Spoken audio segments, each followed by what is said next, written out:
You have an interesting take on all of this. You said it's a, quote, serious exaggeration to call this a government shutdown. Explain for us.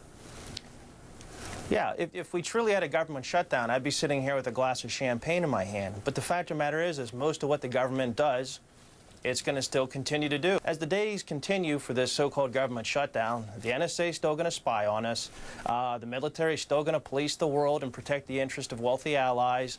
The Social Security checks are going to go out. Most Americans really aren't going to notice much unless they're headed to Yellowstone today. The last time we had a government shutdown, the stock market was fine, the economy was fine. And look, I'll put it to you this way. If it is true that the actions of 535 people in Congress are that critical to the economy, I think we should be second-guessing whether or not we want to put such power in the hands of human beings, because I can tell you, having worked in the Senate, there's no wizard behind the curtain there. The original disability insurance program was supposed to benefit those ages 50 to 64 as basically a transition into regular retirement. Since the 1980s, you've seen a 300% increase in awards for what back pain, mental issues, what they call non-exertional restrictions. And so I'm going to my chiropractor tomorrow. I have a pinched nerve, I have compressed disc, and quite honestly, trying to take on the government's driven me nuts. I think there's a good chance I could qualify if I pressed it hard enough. Ultimately, it's Congress's fault. Congress is in charge of the massive mail operation in this country. Jerry, Congress would screw up a two-car funeral. There's still economic value. People still want mail. Businesses do account for most of the mail volume anyhow.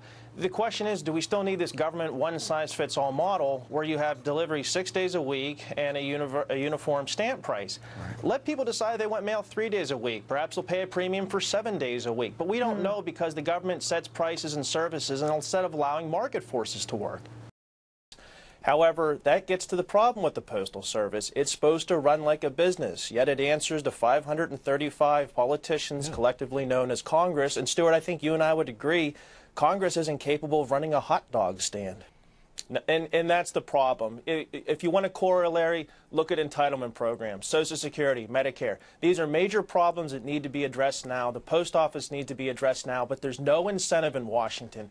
The incentive in Washington is the short-term concerns of the squeaky wheel, addressing that and putting these problems off in the future for somebody else to deal with. Tad, I'm almost out of time. I want your best guess. Is your best guess that we subsidize, bail out the Postal Service with direct taxpayer money? You think that's going to happen? I think at some point that will happen. However, I think 2 generations from now it will be privatized, because the kids you see tapping on those phones all day aren't going to need this, whether they live in New York City or out in Timbuktu, Montana. Hey, Tad, 2 generations from now, I'm dead, and maybe even you. Tad DeHaven from the Cato Institute, thanks for joining us. Tad, I'm kicking it off with you. What do you think? Should the government stay out of this one? Well, it's already been involved for years. In fact, you go back to the Clinton administration, who had its partnership for a new generation of vehicles. That was a flop. The Bush administration comes in, they create Freedom Car. That was a flop. The Obama administration canceled that. Now basically what the administration is doing is throwing a bunch of taxpayer money off the wall and hoping that something sticks. Look, going back to the 70s, the federal government's involvement in energy has been nothing but a waste of taxpayer money, a disaster. And let's not forget, these are politicians. Politicians make decisions on the basis of politics, not on the basis of economics. And so, of course, with the re-election coming up, the president's going to continue to promise things that he can't deliver, and hopefully he can't, because it's going to cost us an arm and a leg. All right. Look, the bottom line is life goes on.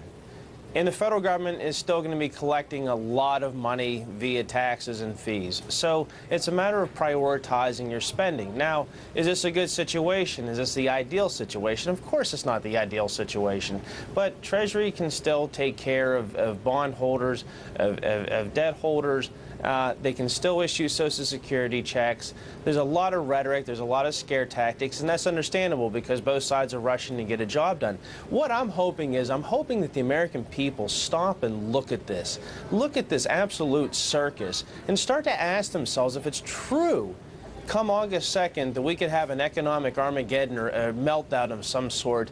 in the absence of an agreement. Is it really a good idea to put all this power and money in the hands of a few people in Washington, D.C.? The markets would say. What is happening is that federal spending as a share of the economy is at a historically high level, and it's continued to go higher and higher and higher. That's the imbalance. And so when you hear the president talk about a balanced approach, technically we're going to get a balanced approach if we have normal revenue growth because the economy rebounds. It's the spending side that is really causing the problem here. That's what has to be addressed. I'm glad the Republicans are saying it must be spending, but again, the lack of specifics concerns me. They haven't demonstrated that they have the guts to go out and spell that message out for the American people. And I think part of the reason why is because a lot of the people leading negotiations, people like Speaker Boehner, don't have much credibility on spending. When their guy was in office, they spent like drunken sailors. And so I think you have on both sides, whether it's the president or the Republicans, you have a credibility gap that makes the Grand Canyon look like a pothole.